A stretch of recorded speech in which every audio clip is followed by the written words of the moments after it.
If your washer shows OE or 5C, the cycle often stops with water still inside. The good news is this usually starts with drainage flow, and there are safe first checks. OE or 5C commonly indicates the machine cannot drain water within expected time.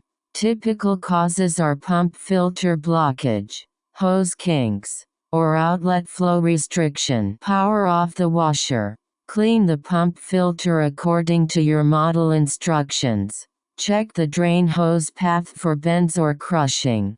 Confirm the hose end is placed correctly at the drain point. Then run a drain or spin-only test. If the code returns, the pump sounds abnormal, or draining still fails, stop at this stage and escalate to official service. Short version. OE and 5C are mostly drain flow warnings.